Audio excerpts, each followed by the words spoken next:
That is the biggest question though. How, like, after not doing videos for like a month and a half at this point, how do I even start this? And that's how it started.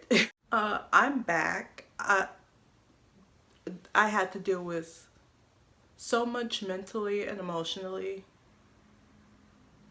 that I had to go ahead and basically take a step back from doing any type of creative work. I was burnt out. I also had to deal with the beginning of spring, which also meant the beginning of allergy season for me. Basically, there was a lot happening in a short amount of time, and I had to focus on making sure that I wasn't dying throughout that entire time. There was a retrograde happening around the same time that there was a solar eclipse happening. Yeah, no one was good.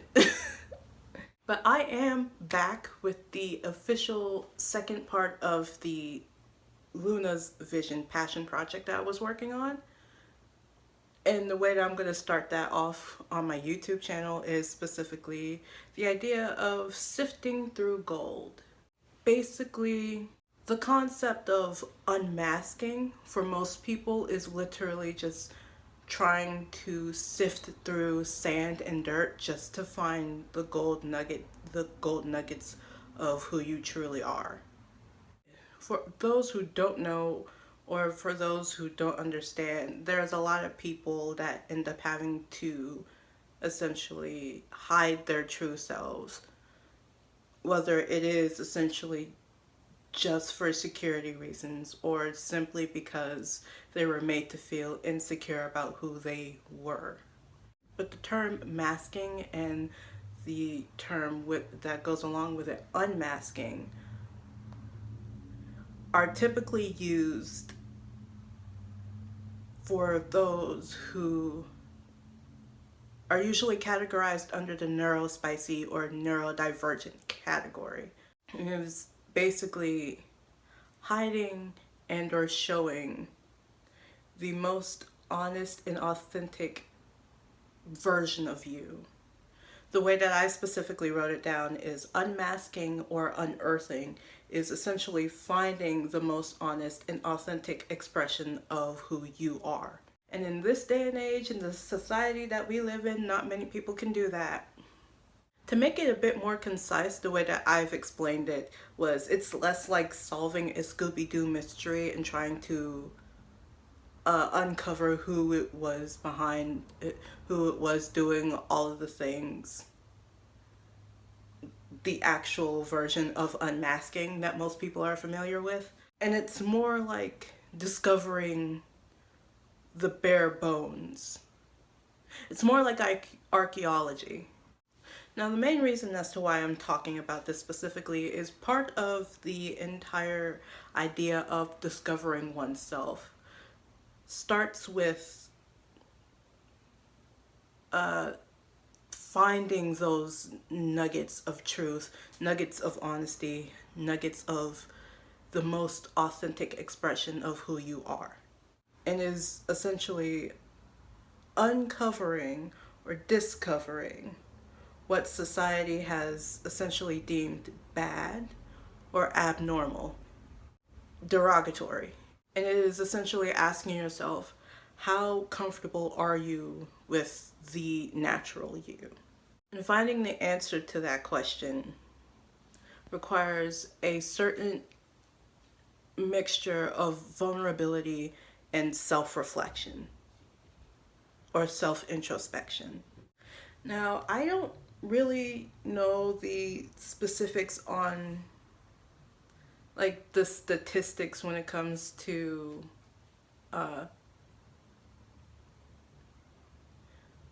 like the internalized shame part of this. Those who are assigned female at birth are usually given the responsibility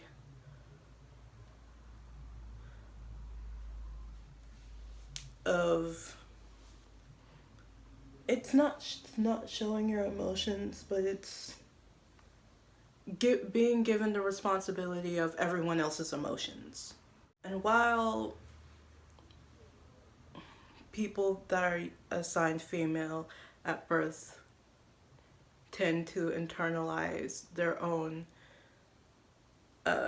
abnormalities, that doesn't mean men or those assigned male at birth or assigned male by society are not affected. And often they have to internalize their own emotions because to some degree society does not allow did not allow men to express their emotions. To put it simply, because I don't even remember what I was trying to say. Women or those assigned female at birth, female by societal standards, are more prone to internalize unwanted responses than men or those who have been assigned male by at birth or assigned male by society. However, both are typically negatively affected by having to internalize any type of expression. The best example musically is the song Sit Still Look Pretty, which makes sense. But the best male example is the song Real Men by Mitski. Please look up the lyrics. I did not write much about that. I will only leave it at that. So as I am a person that was assigned female at birth and questionably assigned female by societal standards, I have found some tips that might actually help you with overcoming the overall shame when going through the journey of discovering those gold nuggets of the true you. Most of the time, the shame itself is only in your head. That does not mean that people aren't like contributing to you feeling shame. But most of the time, it's, at least in my experience, the shame itself is solely through subtext because no one feels like actually standing on their own belief systems, standing on business, as it were. You should start with being honest with your preferences, trying out things and seeing if you honestly like them or if you're trying to like them because society does or society would want you to. Now, that doesn't mean that you have to go ahead and figure it out on your own, what to start off with. Again, if you are interested in someone specifically, you can try out some of their hobbies to see if you like the hobby itself. But that also requires you to separate the person from the hobby. Don't work at everything all at once. Please take your time and work on one thing at a time. As I say this, I am also working on, my brain specifically works best when there's like 3 separate things happening at once. I work better in chaos, and that's kind of because I was raised in chaos. The 4th thing kind of goes with the 2nd thing. Try it out anyway, and you don't have to complete it if you don't like it. That would require a level of honesty with yourself. So I guess one of the tips should be honest with yourself. But you have to figure out exactly what that type of honesty looks like in every situation. A great support system or a great supportive community might make things a lot easier on you. So finding like-minded people that don't judge you for being you or would love and accept you regardless as to who you are, as long as it's not hurting other people, to be fair, will honestly make things a lot easier on you than if you just did it alone. But that kind of goes with a lot of things during the discovery category. Because of the fact that we humans are more social creatures than anything else, having a community that you can rely on would help tremendously versus not having one. And the last tip that I've written down is, if you're not used to it, one, it will feel weird. There was literally a bee that seemed like it was trying to figure out how to get in from my window, not recognizing that not only is there a screen that essentially prevents it from coming in, but there is a window. Oh, and two, I'm gonna be honest, it's tiring. Personally, I believe it would be a lot less tiring if I had that supportive community I would be able to rely on physically. But not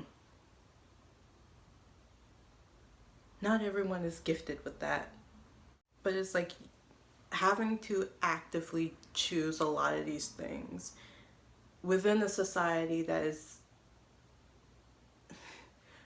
prioritizes productivity instead of self-discovery, in and of itself is tiring. That's all I have for this video. I have a video outline that requires for me to talk about what I had to practically go through and why I was away for so long. So I will be talking about that in a later video. Hopefully the next one, I have no idea. I need to go ahead and check on the schedule that I have for these videos. I schedule my videos now, guys. That is all for today's video. Please don't forget to like, share, subscribe, hit the notification bell to be notified of whenever I post. Put down, comment whatever, to be fair. Any type of questions, comments, concerns, or ideas for future videos can go into the comments section down below. And with all that being said, my name is Toki, aka your local internet friend. And this is Toki saying Toki out. Other way.